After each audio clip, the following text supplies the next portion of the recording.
Hello and welcome to Stripe Dialogues and Gunner Shot Dialogue, as we are going to have the second session back to back jointly. And with us is Jan Shankar. Welcome, sir, to the show. Hi, good evening, General Dushyant. So it is a pleasure to be back. You said back-to-back shows. The last show was really good. I enjoyed Yes, it, and so did you. And more importantly, our viewers, बहुत correct. उनको अच्छा लगा. And the So content was yeah, really good, and I think it will benefit when they go through today also, because today we are going to have a slightly varied kind of a discussion, in the sense that I will give first my views on, there is a change in dynamics between China and India. So I will basically cover why this change is taking place and how we should look at this change.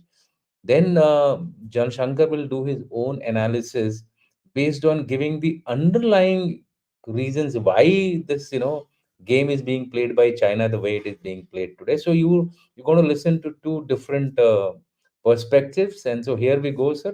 I'll start off yeah, please, with yeah, first my perspective, and then we can take on, sir. yeah, So, in fact, Jan Shankar shared an article with me. Ki, China and India are going little cozier. The Global Times, which is supposed to be always hitting back at China, at India, has suddenly started dishing out articles which are kind of, I won't say they are pro India, but they are highlighting what India is doing good. But at the same time, in that same article, they add a line of caution saying that this may just break up in case ABCD happens, right? With that, I mean, in case if internal instability takes place. Somewhere they are also giving a threat, in one voice, they are telling that we are going to, I mean, India is doing well. On the second hand, they are saying that you're also fragile, and आप टूट भी सकते हो, और ये सारा जो महल बनाया है वो बिखर सकता है. So with that, let me tell you what all exactly the signals are coming. G20 was some kind of a milestone when we see 2023, and the Chinese initially were, very hesitant. They didn't send. I mean, Xi Jinping didn't come. Of course, he had his own problems why he didn't come. उसका premier आया, Li Kuang आया. After the joint declaration, China comes out with a statement saying that Delhi declaration has sent a very positive signal. Now, something coming from China like this was really something, one has to look at it with a lot of caution. Why are they saying so? Of course, if we go into the detail, yes, certain things which were meant as far as Ukraine war was concerned, which the West wanted, those were omitted. So, hence, possibly this statement was given by the Chinese. But the post BRICS summit also gave out some positive signal. India is warming up to a cooling China. Look at the wording. India is warming up to a cooling China. That means, China is bringing, I mean, reducing its hostility. I won't say hostilities, but differences which have been created due to Galwan incident, and before that Doklam, etc. So then I looked at, why are they doing so? So I saw some figure which was quite amazing. Their foreign direct investment, in 2015 used to be 900 million US dollars. And believe me, in 2021, it had reduced to 11 million dollars, although the Chinese figures say only $6 million. So that means, somewhere it is hurting the Chinese, that, they are not able to. You must be remembering the HDFC incident where they wanted to invest in HDFC Bank stakes, and India. So India stopped it basically because India is now trying to screen all these foreign direct investment lest these people get. So maybe this could also be one of the reasons why China is cooling down.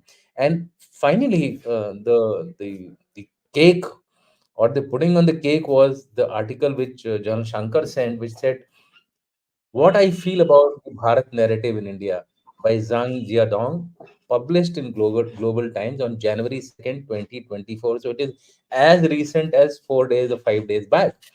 And what does it say? That will even, of course, this is that investment thing which I was saying, FDI, which has fallen from 2015 to 900 million down to 2022. It is just about $6 million. So you can imagine the hit which Chinese are taking, as far as their economy is concerned, with just one figure.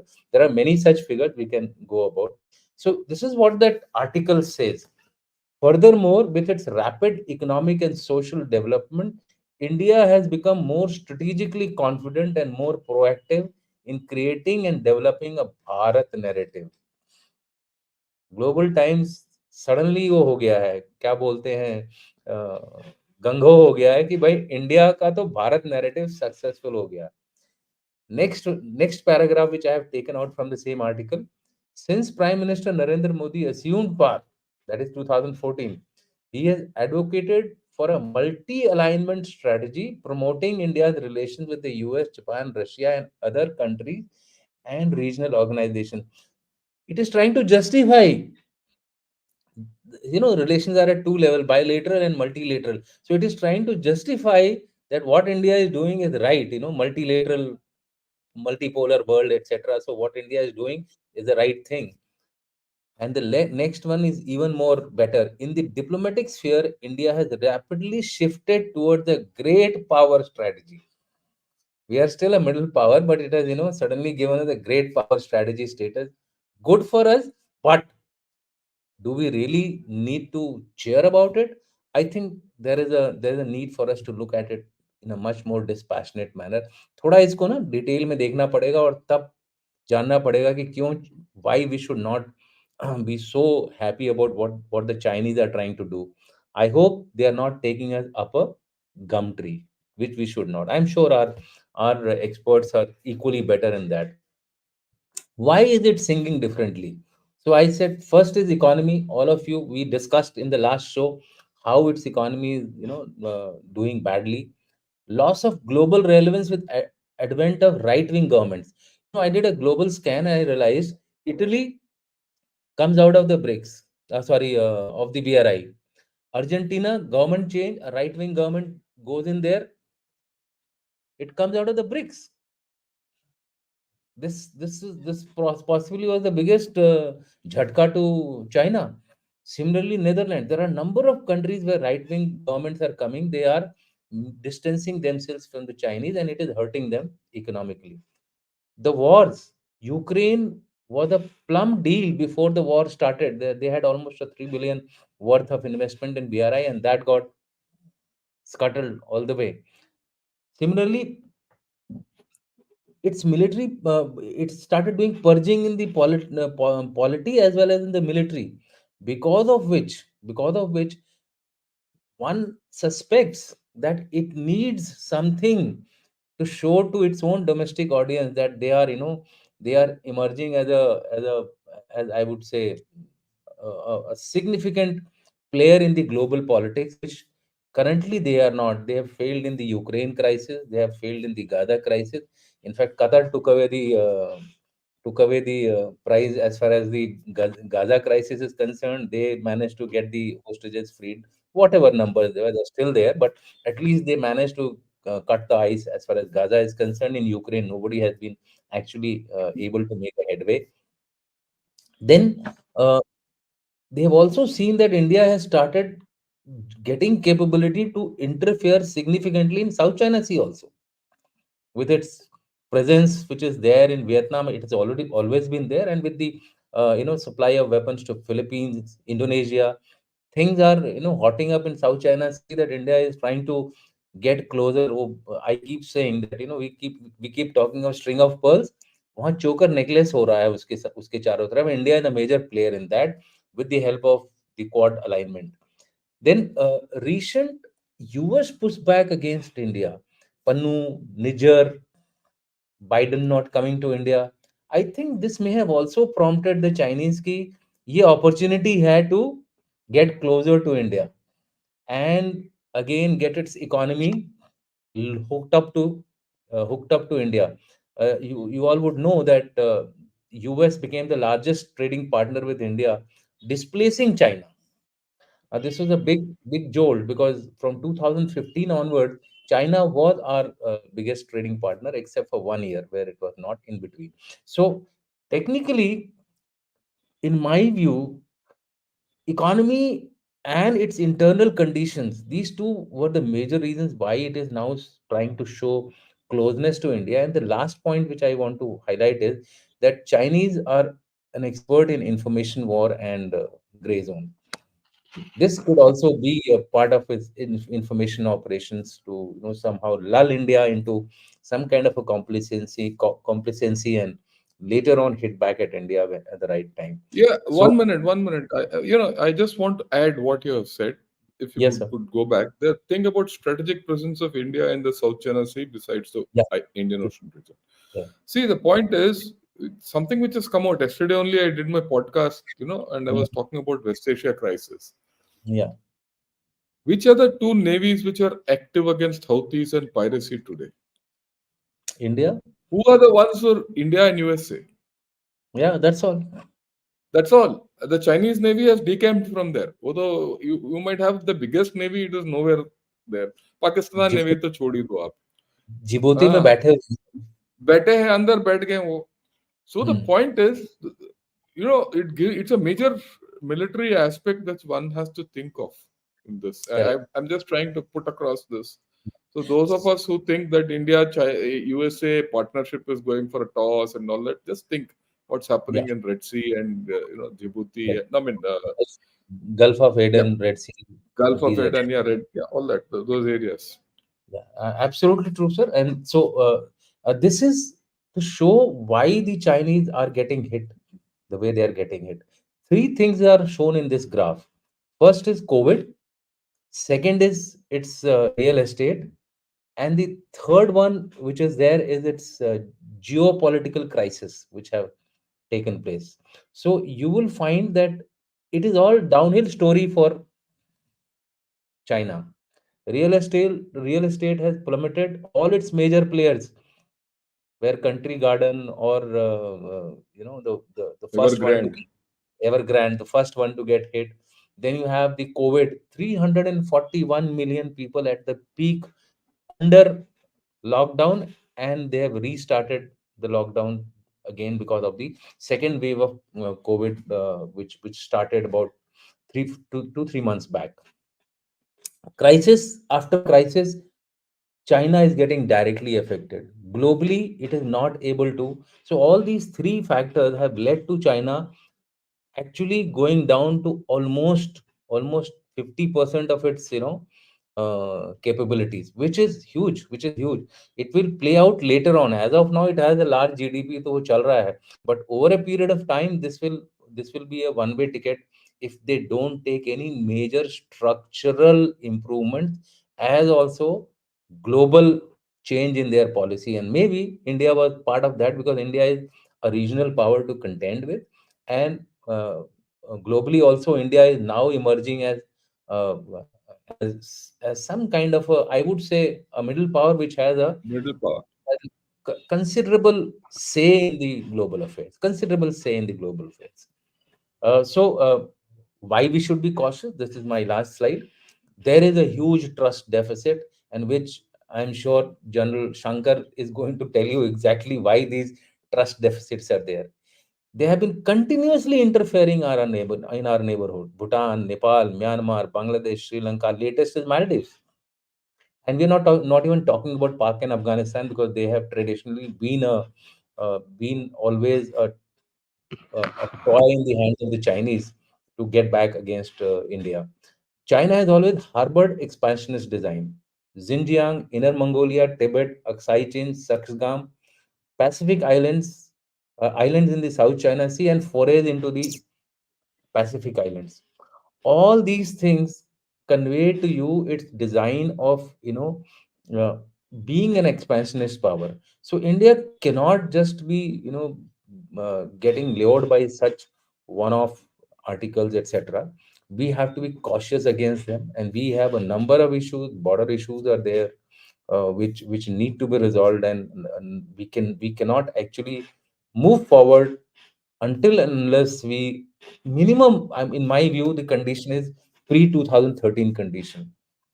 pre 2013 status. If we do that much also, I think we will be on a much safer wicket. And lastly, last point which we discussed last year, a reset from Deng philosophy to Mao in form of Xi Jinping thought of a military power primacy. Now, this is something which is a dangerous signal because it is coming more and more clear that it is focusing on military power. Its rate of contribution uh, to defense expenditure is almost twice that of rate of increase of GDP, which is a major aspect. And the GDP of China is fairly big, and this is the overt GDP. China की covert GDP, sorry, not overt GDP, defense expenditure. Covert defense expenditure is much more, which we do not actually realize. It is there are so many other parties which are all part of the. For example, the border defense regiments don't come under the defense expenditure. Defense budget. So and they are huge numbers, especially against India. In fact, mostly they are against India. So with that, what I recommend, and General Shankar will take on from here, is prepare to meet any challenges. Over reliance on nuclear overhang will prove suicidal. This thing that nuclear factor is there, so there would not be any major uh, uh, standoffs between India and China. I think we should be careful of that. We should be prepared for a major uh, standoff between the. What nature will be of this standoff, that's a separate point to be discussed. War avoidance, but focus of conventional and unconventional deterrence must remain, because we have also set for ourselves a dream of 2047 to be a developed nation. So if we have to do that, then war avoidance should also be a part of your overall policy. Weaken the nexus of Pak and China by making Pak weaker through war by other means. And here I am referring to my area of expertise, which is gray zone warfare, on which I have also written a book. So I think we need to use that particular aspect to weaken Pakistan, so that nexus between the two can be weakened. I can't say that it will be totally dissociated, but it can be at least hit. That's the thing. And lastly, our dictum must be, Lippmann's statement I gathered from somewhere. A nation has security when it does not have to sacrifice its legitimate interest to avoid war, and is able, if challenged, to maintain them by war. I think this sums up our national security policy in the times to come. If we follow this, possibly India will be well on its path of the vision which we have set for ourselves of 2047. Sir, over to you now. You can take on. I'll add your thing Yeah. to the rise. Look, at the outset, I must, put in perspective what General Dushyant has put. I think he summed it up very well. And one has to analyze this, overture from China. And it's for the first time I'm seeing such an overture from China through the Global Times and what Yeah, that Global Times article has, said. And I'll correct, just read out what he has said in the end. India is indeed a major power, and rapid changes in internal and external strategies pose challenges both to itself and international community. correct. Internal. that Okay. is the It that is the That's underlying. the underlying thing. It Yes, appears that the transformed, stronger, and more assertive India has become a new geopolitical factor that many countries need to consider. That means China has to consider. correct. Okay, now when you read this article, per se this thing, but like he has analyzed, I have also analyzed, but I have analyzed it in a slightly different manner. So I have to go back into history and to talk of it. So that's what I'll do. But if you see what I have analyzed and what General Dushyant has analyzed, you put the two together and you'll see the picture coming out, and which we'll talk of at the end of the day. Look, Chinese relations with India has two perspectives. There is a bilateral dynamic, one to one, India, China, with no one else, all hands off. And that other thing is as part of major power competition between China and US in the Indo-Pacific. That is called Europe, all that. So these two dynamics have have to get played out in a India China thing. So don't miss that out. Okay, what is the Chinese view? And this is historic. This is not over 1 day or 2 days. This is right from 1962. Their view is they feel that cooperation with India achieved through the use of force is long lasting, while that through compromise is fragile and short term. So, what do they talk of the use of force? Historically, they talk of 62, they talk of 67, they talk of Sundranchu, 82. Okay. And of course, 2020, Eastern Ladakh. This is their view that by India के साथ लड़ाई करते रहो तो piece मिलेगा, आप उसके साथ बात करोगे तो नहीं मिलेगा. That's very important. Okay. Correct. There are certain other fundamentals. Look, very clearly, this, like what General Dushyant said, and we all know, China wants India on its side. And China also wants India for its own recovery. Let's not have any doubts about it. And that Yeah. I'll talk of a little later. If China has to recover, it needs India. If it does not have India, China might not recover. Okay. China does not want to take a step back on its stand on the LAC. Let's be very clear. This article has not spoken anything about the LAC, if you noticed. वो Correct. तो है, बाकी सब के बारे में ठीक है, हाथ मिलाओ Hmm. Type, but not on the LAC. And then Rana, China believes it's, yeah, China, old China trick. old China trick. बाकी सब बात करो कि भैया, पर उसके बारे में नहीं. China Correct. believes its time has come as a superpower to lay down a Sino-centric world order, and that is exhibited through its military game and its diplomacy, which General Dushyant was talking of. That extreme amount of investment into the military is to lay down a Sino-centric world order by force, danda. So, what is the game plan with India? What should India's strategy be? These are the two things which we should be very clear about. Okay. Okay. Correct. The second question we might not be able to answer today. But the first question, what is the game plan, that will come out. Okay. You have to also understand certain other dynamics. We should not, by bada picture dekhna important. India and Correct. China have great power ambitions. That's no doubt. As much as China is changing or changed, India is changing. And the change in India is now even more rapid. And that's what that Global Times fellow also has said. I agree. But what he has not said is India's rise is at China's expense. When Apple is to, produce 25% of the world's products of iPhones from India, it is 25% lesser than China. Okay? So that's the thing. Then, next 25 years are important both for India and China to achieve their goals. Dushyant mentioned about it. He spoke of 2047 for us to be a developed nation. Unka bhi 2049 hai to be a fully developed nation and all that. Then the next thing we have to understand, there is no history of two powers rising together in close proximity. Never has it happened. Correct. Okay? And whenever it has happened in some manner, in whichever manner there's been war, the nearest equivalent I could find where two countries have risen together are Germany and France out of the medieval times. And they've always had problems. And then we should be very clear, China wants to be the undisputed regional power. Unless it is the undisputed regional power, it cannot be a global power. फिर सब पूछेंगे भैया तो अपने इलाके में तो शेर बन जा, यहाँ आके शेर बन रहा है. So that's the story. That's something which we cannot. Okay. Then of course I'll not touch on this now. There are certain constants of India-China relationship, and this goes back to Mao's times. And these are something which I got out of Mao's writing and writings of 60s, 50s, those. They say the balance of power is between China, Russia, that is the Soviet Union, and USA. India is the wild card to be kept in check. Hmm. Now, okay, it has to be kept in check. China is the dominant Asian power without equal.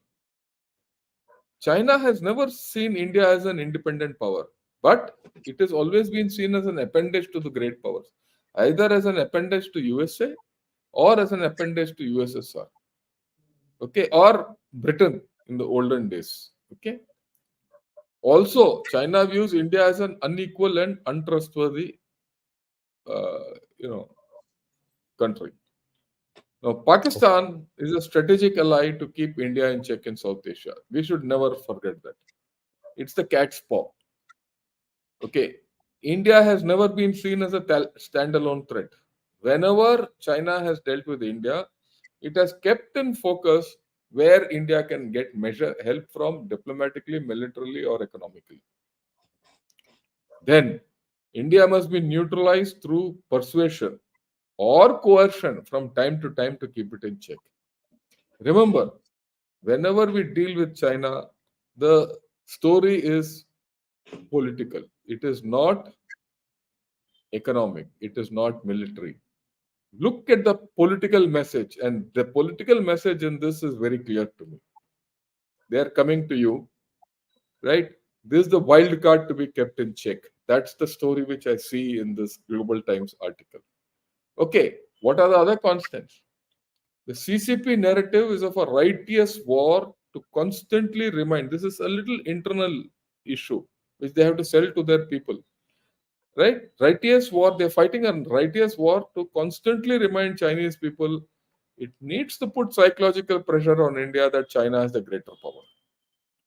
The Communist Party is a resolute defender of their territory. That is China's interest. What are they? Water and connectivity. Connectivity is Malacca Strait. Connectivity is also through the Siliguri corridor to Bay of Bengal. Connectivity is also to Gwadar. Connectivity is also through Kaikafu, through Myanmar. So all this is, their story which they're selling. But we have to get it, and this is Chinese interest. We have to defend ourselves against India because India is now holding all these at its claws. Now, he's also their story is sincere attitude and generosity of China is seen as weakness by some Indian politicians. They're painting it that way. Chinese scholars believe that Indian response to future military coercion will remain indefinitely low. This is important. Okay? India is a weak country. If you coerce them militarily, they'll buckle.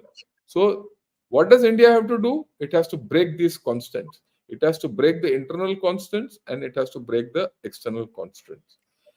Our strategy for China has to encompass these two. Okay. We have to also never lose sight of this border dynamics. See, 1962 was the baseline. I look at it and I've never lost sight of it. Aksai Chin and other areas were occupied. Post 1962, we've had LAC disputes. Post 2003, there's a claim on China as South Tibet. They've expanded their claim because South Tibet as a nomenclature never was there ever in history. It appeared only after 2003. Post Yeah. 2020, they've occupied Depsang, Demchok, and and we created buffer zones. If you see from 62 to 2020, China has been shifting the goalpost steadily. Today, all of us are talking about the last one. Why go back to the status quo ante of 2019-20? But we should be planning for 1962 status quo as of 1962 pre 1962 days. Okay, so this is something we should never lose sight of. China, if at all it has to make concessions, will be happy with this post 2020 dynamic and say we'll settle here. They will not like to touch the top three, so never lose sight of that. Yeah. Okay, then you have to also see there are three schools of thought in China. I have spoken of this with Brigadier Arun Saigal. I've spoken of this separately, and now I'm again speaking. Again, we should never lose sight of this because everyone says China thinks long. हम भी long think कर रहे हैं भाई. वो article को देखने से थोड़ी ना चलेगा. हम तो 62 तक पहुंच गए ऑलरेडी. उससे पहले भी पहुंच सकते हैं, बट बात की बात है. There is a hyper nationalist school of thought which says teach India a lesson. Then there's a midway school is a different school which says if India wants to work in the main strategic direction, that is, it main strategic direction for them is dealing with USA. Yes. It needs to solve the problem on the secondary front, that is Indian front. Unless it has its fences mended with India, it cannot tackle USA. Okay, so they say if neglected, it will land in China in a two-front challenge. And they're worried. They not only talk of two-front challenge, they talk of a four-front challenge. And they talk of something called chain reaction warfare. So they're very conscious of the fact that somehow they have to ensure that India is kept quiet. And India doesn't participate in US China confrontations. Today, they don't have that confidence. And my way of looking at it, this article, if you go back and read, he talks of that. He talks of it in an indirect manner, right? That in the change situation, China and Russia are, leading the way for developed world, and India is also part of that, something like that. I can read it out a little later. Then there's a third rationalist school, right? That's what they say. He says importance of relations with India is second only to the US. So best strategy is buy time and this is what Deng Xiaoping also said. Leave it to the next generation, buy time. But in doing so, continuously maintain pressure on the LAC and seek bilateral cooperation. Maintain pressure on the LAC, maintain pressure on the IOR, maintain pressure economically, maintain pressure diplomatically, maintain pressure through all your neighbors. So this is their whole story. You have to understand which is the school of thought coming through in this global times story. That Yeah. you have to pitch where is it coming. Okay, it is somewhere between the second and the third line. And the It is third one. neither. Yeah. Okay. So you have to understand this thing. And then there's a geopolitical logic. You understand this. China has not had to pay any geopolitical cost for use of coercion against India. Have we imposed costs on it? We also know that USA is not likely to get involved directly militarily in a China-India dispute. They also know that. They also feel that this is historic. USSR will or cannot take sides against India. For USSR, read Russia. USSR Correct. stroke Russia. So that means that their logic is very clear. कि भाई कुछ भी कर लो India के साथ. India knows that there'll be no cost on us. They'll get away with it. Okay, but we need to impose costs. And I think the time has come when we've started imposing costs on them. What Gen Dushyant said about our presence in the Indo-Pacific, our presence in Red Sea area, and our actions there with USA, these are imposing military costs on China. They're imposing reputational costs on China, Yeah. right? When people come to us, there are reputational costs on China. And then the swing to the right wing, whether it's Argentina or Italy, getting out of BRI and snapping, I won't say snapping ties, getting out of BRICS and all that, are also putting reputational costs. And you also have to see that they view India as becoming more right of center. Okay, so they're worried about it. Okay, now let's look at why China will initiate conflict with India. Adventurism, right? Pure adventurism. It could be in the form of nibbling action along the LAC, which is the least cost action option, or repeated forays into IOR or entry into the IOR. Then I said impose reputational costs on India. That is what it keeps trying to do. Unfortunately, today we are imposing reputational costs on them. So there's a change in dynamic. That change in dynamic can come only if they mend their ways with us or they come out something. Then, of course, there is a punitive outlook, which I said. Okay. Now, they feel that 1962 war brought decades of peace for China. So they feel military coercion works better in forcing India to cooperate rather than dialogue. Hence, aggression is part of that reasoning. These things I took out from Mr. Vijay Gokhale's writings. Vijay Gokhale, who was our foreign secretary, he's written a fantastic article in Carnegie Endowment. That is what. Now, anytime when there is some action against China or with China, China will ensure that US and its allies cannot engage it through Taiwan. You remember 2020? When did it take action against India? It took against action against India when Theodore Roosevelt, their aircraft carrier, was down with COVID. Most of the US fleet, Pacific fleet, was inside harbor with their crews down. They were almost non-operational. The country was suffering from COVID. Then they came into us. USA could not interfere. Same thing they'll try. Only thing is they will try in a different manner. They might try it economically. They might try it diplomatically. They militarily, of course, they have to do all this. Okay, what is their overall strategy? Media in short to medium term, they will persist with multi-domain threats as a policy of Indian containment, which is happening. It is happening in Maldives. It is happening today in Bangladesh. It is happening in Nepal. It is happening in Bhutan, Myanmar, Pakistan. Everyone knows. Maintain military build-up and pressure along the LAC, which is happening. No disengagement which has taken place. And they're maintaining 50, whatever troops they are, they say 50,000, it could be 1 lakh more, all that. Right? So, under this strategy, no early disengagement. Yep. Simultaneously, continue build up in Indian Ocean. So that there's a two-front scenario for us.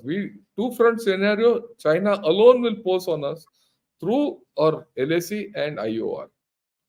And it is there. We are in a two-front situation when you look at it from that point of view. And then their anti-denial, AD strategy in selective pockets of AR can also be expected. If tomorrow they establish some kind of a base in Hambantota or thing, then A2AD will come into play. Anti-area, anti-denial, area denial. Okay. Yep. Okay. So this is what I thought I'll put across to you. This is the backdrop. Yeah, we can take this off slides. We can now discuss. I want to discuss a few other issues. Right. Yeah. So So these are the few issues which have come out, which I picked out. After this article, I went into whole things. I said, yeah, why is this fellow doing all this nonsense? Now let me talk of the economic thing which General Dushyant spoke of. Okay. See, China's economy isn't a problem. We have to understand that, and it is a reality. And it's in a long-term problem. We spoke about it day before yesterday. We've been speaking about it. I've been speaking about it for the past 5 years. Now, what is China doing? Their investment was in infrastructure and property. Everyone knows that is going nowhere. What have they shifted into? They have shifted into investment. Sorry, they've shifted into manufacture. Now, when they shifted into manufacture, that means they're going to produce more goods, and those goods have to be sold somewhere, and their exports are down. Okay, you leave that China's bit as it is. India also wants to increase its manufacturing economy, right? We want to increase our manufacturing economy because we have headroom to increase, and that's the way. Because if you increase your manufacturing economy by 1 point of the GDP, the service sector increases by 3.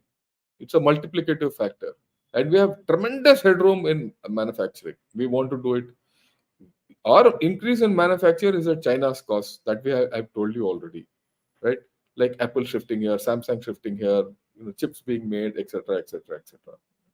Right. That's one part. Second, EU also wants to protect its factories, protect its automobiles, all that.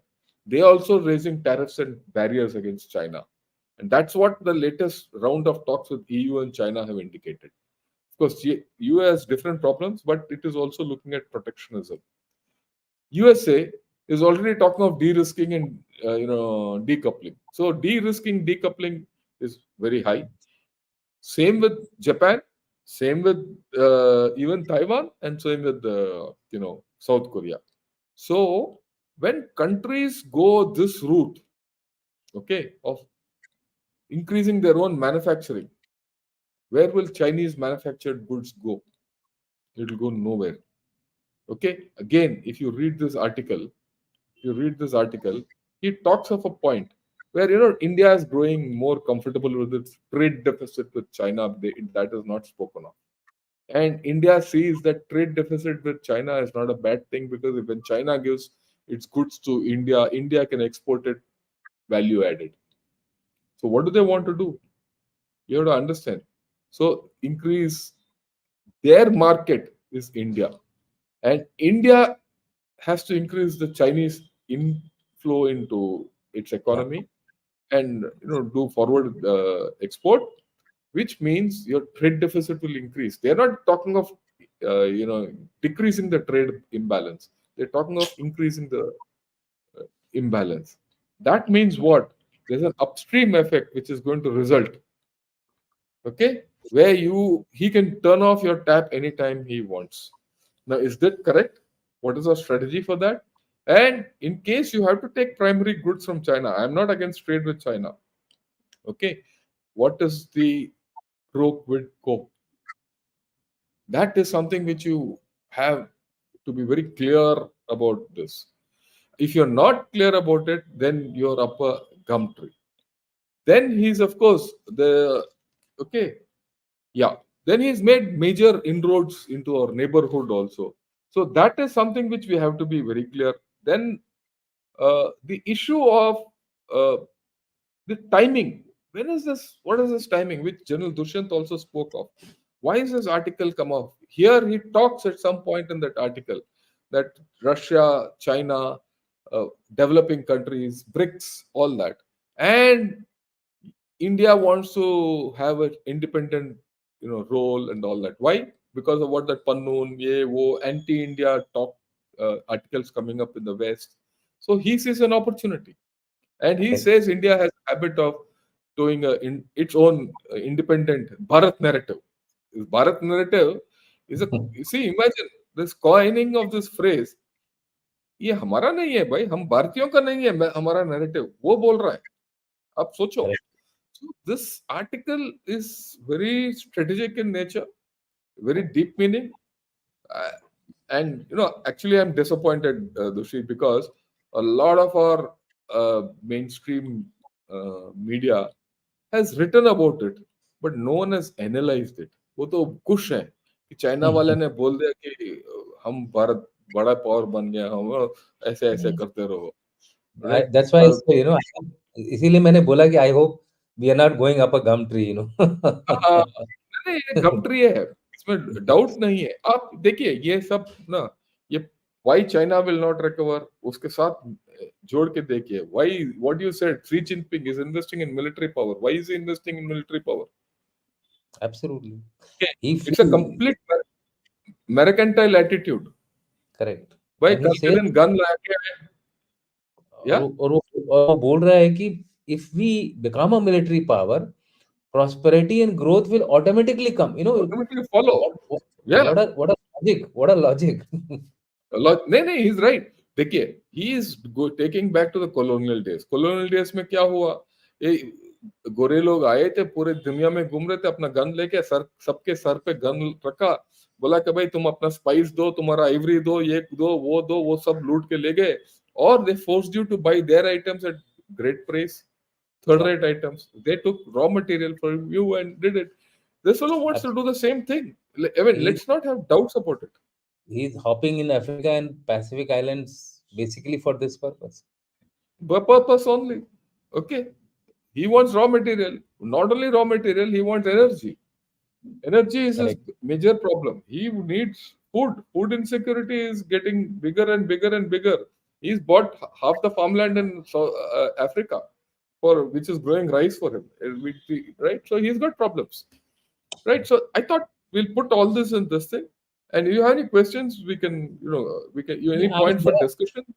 yeah, there are few questions. I mean, we can take them on because somewhere they'll get Yeah, highlighted. yeah. Let's do it. Yeah, yeah, yeah.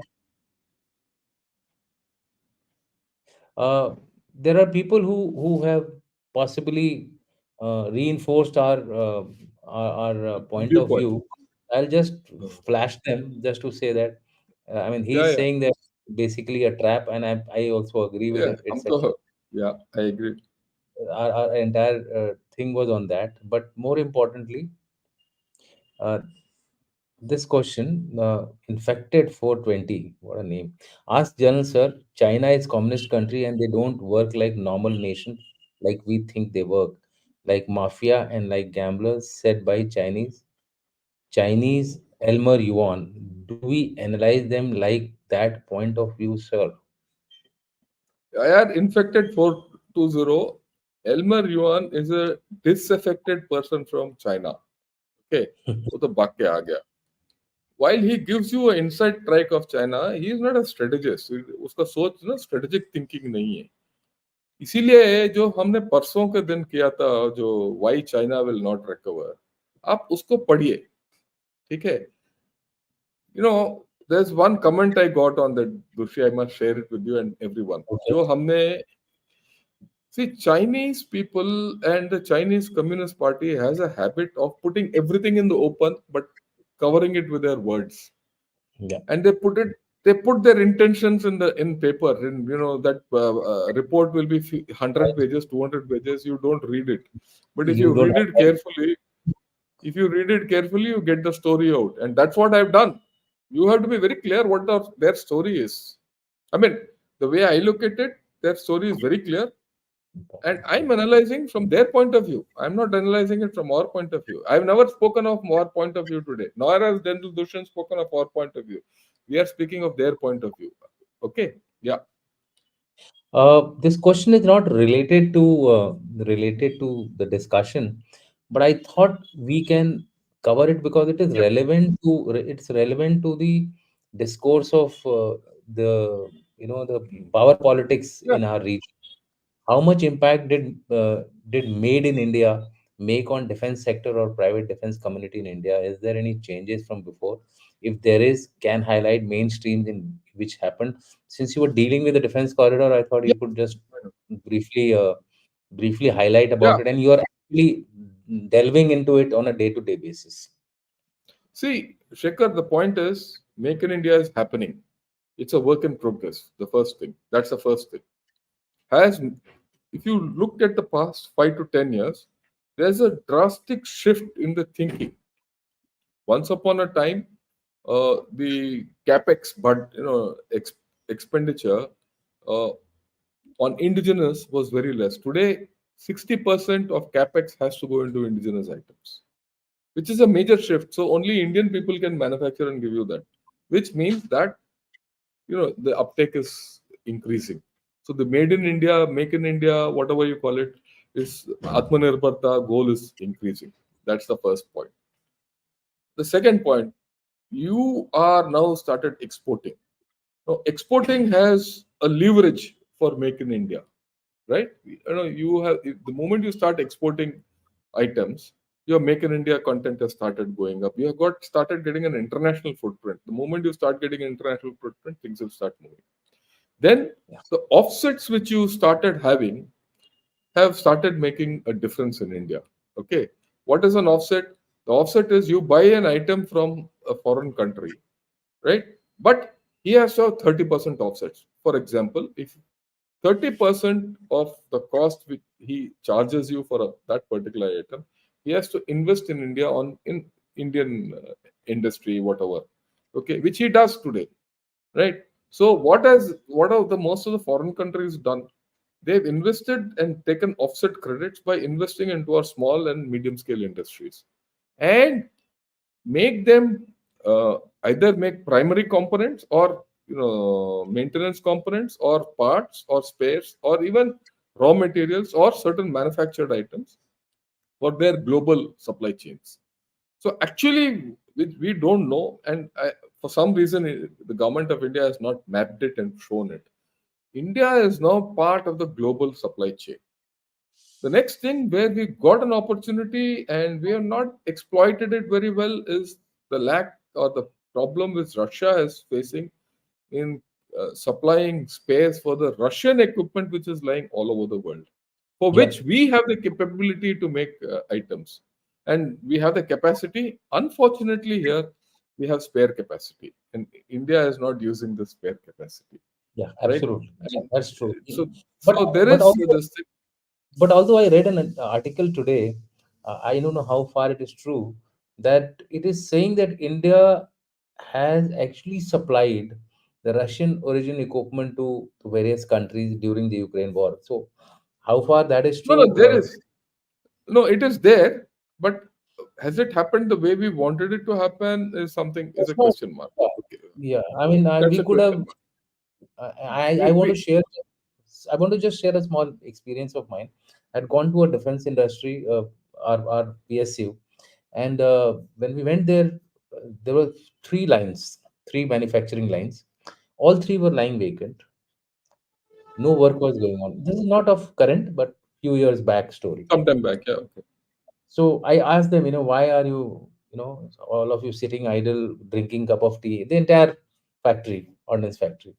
And they said that, we don't have any demand, so why should we work? Yeah. So, So, but right, things have stand, changed. Things have changed now with the breakup of the ordnance factories into its yeah, constituent groups and all that. Things have changed. Then, of course, see, we have now started making aircraft carriers, frigates. For example, INS Chennai, which is now operating on the Gulf of Eden, is made in Mazgaon docks. It's yeah. ours, right? And we've started making helicopters. We've started making fighter aircraft. All guns today we make in India. So there's a lot of change. If you ask the question, is it enough? No. Like I said, it's a work in progress. We have a long way to go, but we'll get there. I have no doubt on that score. The only problem which I see in this is there are two of them which we did a seminar last year on this particular issue, and we had a lot of startup guys coming for the seminar also. What they say is that the startups are not getting that adequate support. You see, the problem with the startups is even the SIDM is not actually, it's proving to be a kind of a bureaucratic hurdle in their financing also. Plus, they say that if you put us at the place of the problem, we will give you solutions which are much better than anywhere in the world. I think Yeah, that is missing. see that no, no, that is that they're absolutely right. These startups give you tomorrow's technology. Yeah, Okay, tomorrow's technology, and they leverage day after tomorrow's ideas. correct. Unfortunately, our orders are based on yesterday's ideas. Yeah, So if a big factory is making, say, a tank, let's say a tank, okay, it's making a tank based on an order, based on certain specifications. The correct. startup has specific ideas for tomorrow's specifications. So the guy who cannot entertain the startup because he has to deliver the tank as per what order he's got. And the startup has no role in that order. Yeah, Unless, and this is where the or in our defense forces have to step in and see how to encourage the startups, and this is a great affair. There's a great problem which we have, and that's a problem I'm prepared to discuss till cows come home on a on a different forum. we will do it Uh, separately. we'll do that. That's Yeah, not, we'll do that. that's Yeah. it. This is not the topic for today's discussion, but next Yeah, one but is yeah, a no, topic. it's important. It's important. Yeah. Next issue is about today's topic. Should we build strategic support forces in line with China to expedite the adoption of new age technologies into our defense forces? Why not PhD in AI, ML, cyber security, etc. are not employed into this? So basically, I tend to Yeah. agree with it. Your views on it? Look, I don't think we should have a strategic support force for the simple reason we don't think like that. Unless our military and our political system thinks, I mean, you have to. I've done a research on the strategic support force, and I've written an extensive article on the strategic support force. See, strategic support force has two components. One is space, and one is networks. Okay, and then they carry out the three warfare strategy, EW, everything, information war, everything through the network department, and Yeah, space they're doing. We have never grown that way. Okay, right. We have never grown that way. So, and we don't have a concept. We don't even have a concept of even running an information war campaign. We are not. We are poor at narrative wars. We are way back. Okay, whereas the Chinese system is actually aligned to the way they have come, because the Chinese believe in propaganda. They believe in this mind warfare. Okay, we have never believed in that. हम तो बोलू हैं, हम तो सुन लेते हैं सबको और फिर बैठ जाते हैं, right? But we need to change our thinking. Do you need something like strategic support force? I don't think so. But do you need the capabilities which the strategic support force has? You need it as per our conditions. Okay. Why not PhD in AI, ML, cyber security are not employed? They are being employed. Dheere dheere hoga. You see, the other thing you have to understand is if you get a PhD in AI, ML, or cyber security, that fellow has to be given a problem to resolve. We have not come to that level. To be very honest, we have not come to that level. There's a big lag between the thinking in the service headquarters, the thinking in the MOD, the thinking in the DRDO, right? And the thinking in the academic institutions and the capability which we have. Those gaps are a matter of our, culture or scientific culture or lack of it, and or So you are suggesting, sir, politically, this is very interesting point you have raised, sir.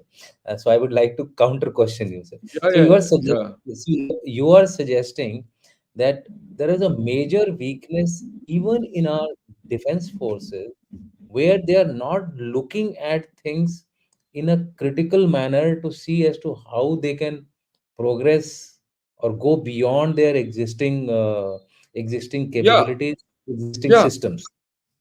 You look, the desire is there. The defense forces want capability based on AI, ML, and cyber security. There's a desire, but they don't know how to get it. That's a problem. Okay. I mean, I can talk of this with authority because I'm involved in it. Are they, if you go to them with a program and say, look, this is what I want to do for day after tomorrow, they're more than happy to help you. I'm doing it. I mean, everyone knows I've been openly saying I'm developing Ramjet technology for India. Right, Ramjet is not just एक माचिस का तीली लगा दो और वो गोला चला जाएगा आगे.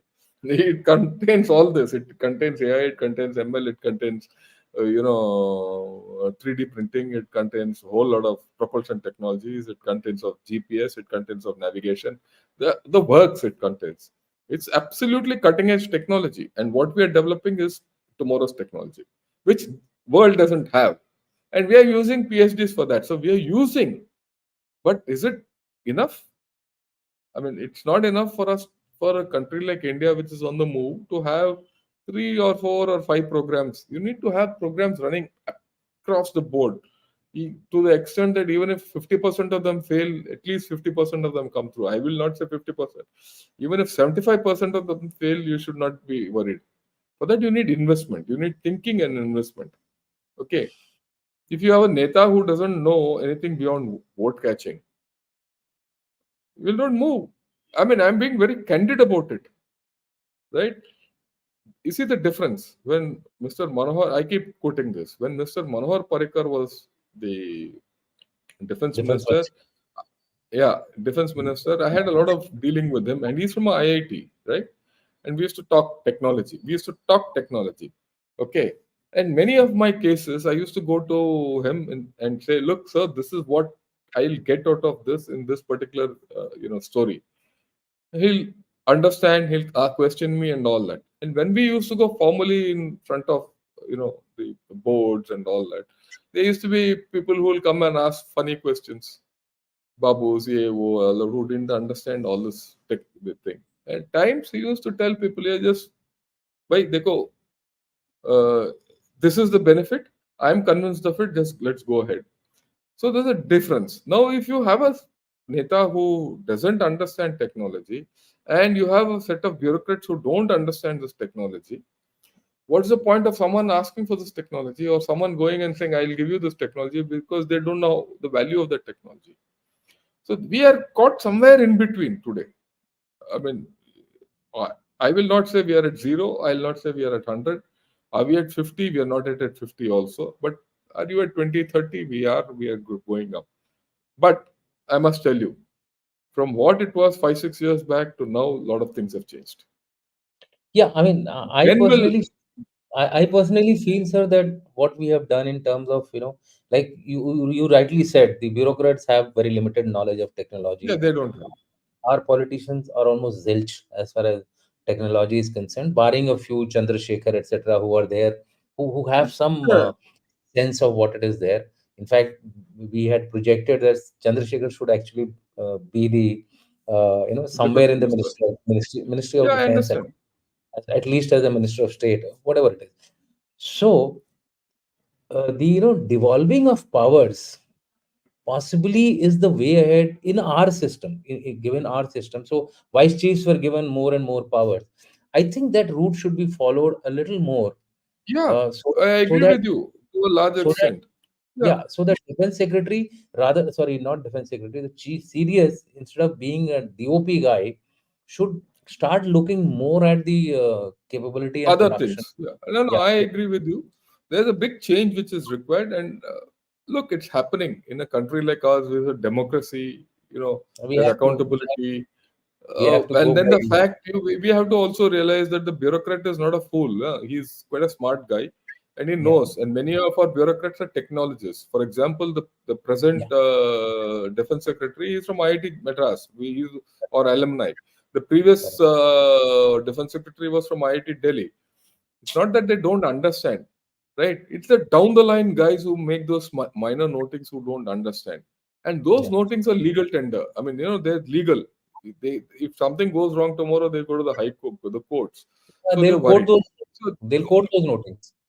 yeah, so those there are problems in this. We other problems. So and our MOD and the defense forces are bifurcated. They're not fully amalgamated. So there are a lot of things which we have to do. Yeah. But then we'll take Next, it up on a different day. Yeah, next question, sir. India insists normal ties with China hinge on border peace, while China champions hyper nationalism. You just spoke about it. yeah. An endorsement from global times, though appreciated, may not alter this fundamental strength. I agree with it. So, I I think think, yeah, that's what we put across. See, it yeah. is So, not only border peace. You have to understand the larger viewpoint of what China is. That is why I said wants to be undisputed power. India is a wild card. India is to be kept. Peace with India will not. Talking with India will not buy them peace, but coercion of India will buy them peace. That's why I put the context. It is not border alone. You have to look beyond the border. You have to look beyond the border on the geopolitical intent. Okay, they will try and put reputational costs on you. It is just not border. Most of us think it is border. It is not border. I feel it is beyond the border. yeah, yeah, absolutely. Next question, very interesting. Ask General Sirs, define the term middle power as lower oblique different than major power, global power, world power, superpower. Explain in numbers why Bharat is middle power and then what is China now. Okay. I think Look, there is a JB, genuine confusion which we keep creating these terms. So it would be worth uh, elaborating on it, sir. yeah, I have written an article on this, JB. I have written a full article on this, the rise of middle powers. Today in the international structure, yeah, you have two global powers, okay, in USA and China, and you could think of China as a global power in certain respects. It's not Yeah, economic, but in other respects. If you in some leave that respect. out, the rest are all the rest are all middle powers. When you look at a middle power, it could be based on demography, it could be based on technology, it could be based on historic things. Like the European Union is all middle power status because of their economy and their technology.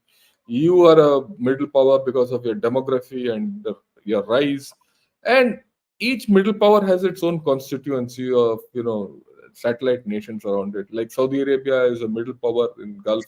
Iran is also a middle power in the West Asia.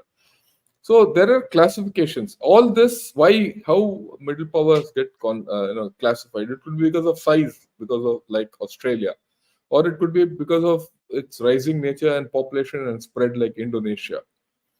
Okay, or Japan because of its technology. Yeah, So all this I put down in an article. What I'll do is in Gunner Shot, I'll put this article again on middle powers. I'll post yeah. it and have a look at it. I think Right? it'll be worth it. It'll be worth it, and People will Yeah, have the clarity what is required. yeah. And also it could be in terms of the area where you're talking about. Yeah, So if you're talking about the yeah. military, Russia would Yes. definitely figure very high in the in that. Yeah, yeah. There's no doubt. Yeah, Russia is There's no doubt. not a global power. If you look at militarily, it is definitely a global power. Global It has power. the Yeah. reach. It has that much of reach. So we'll go next to next. We'll take one more question. I think that Yeah, yeah, yeah. No problems. because we're getting okay. Uh, this is a counter view. That's why I'm asking you Yeah, that's to, okay. because you had put a the slide on the status. Where should we go? Pre 1962 or pre Yeah, yeah, 2020? Or I had said as first step we should try to do a status yeah, quo pre 2013. That was my, because I wanted Depsang and others to come back to us, right? yeah, yeah, yeah. So this is a question asked by Adil.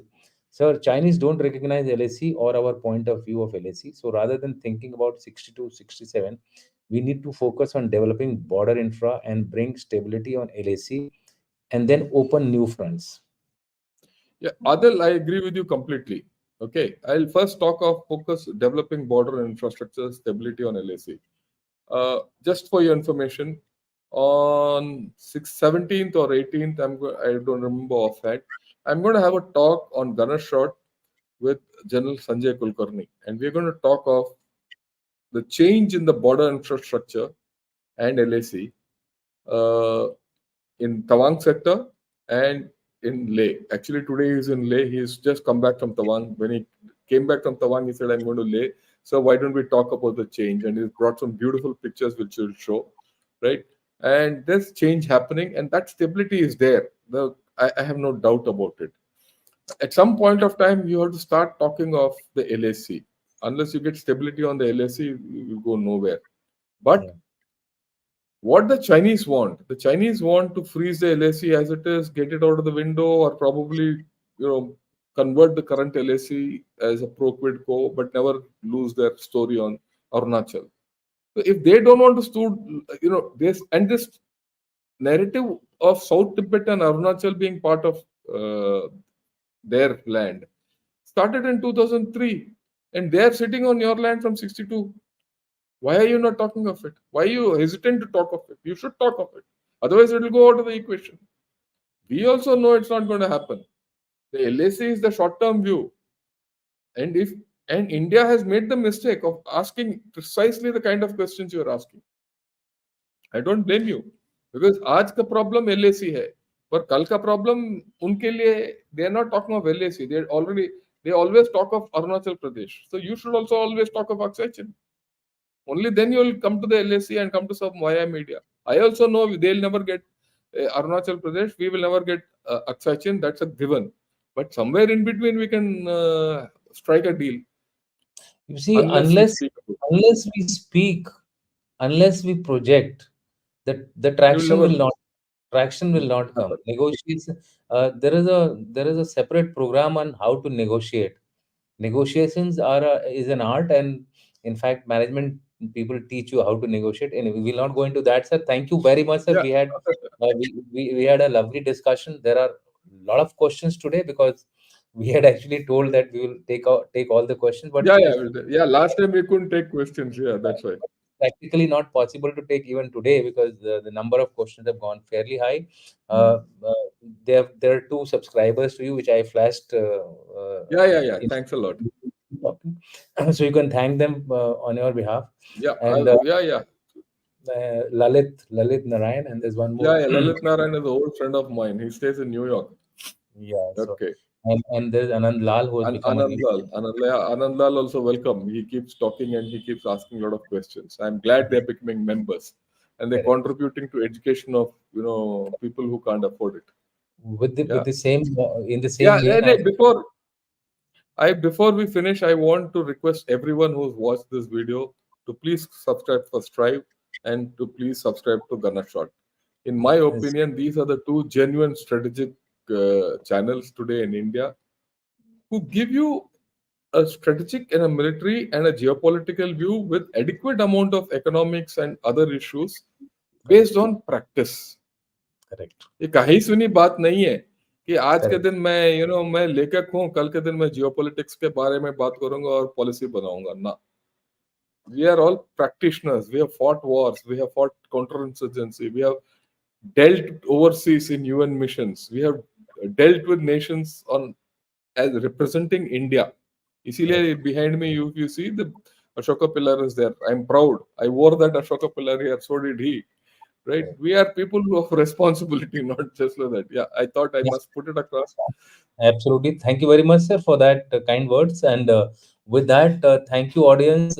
Sorry for those whose questions we couldn't take up because we already crossed 1 hour 10 minutes. And with that, Jai Hind, and see you all in the next program.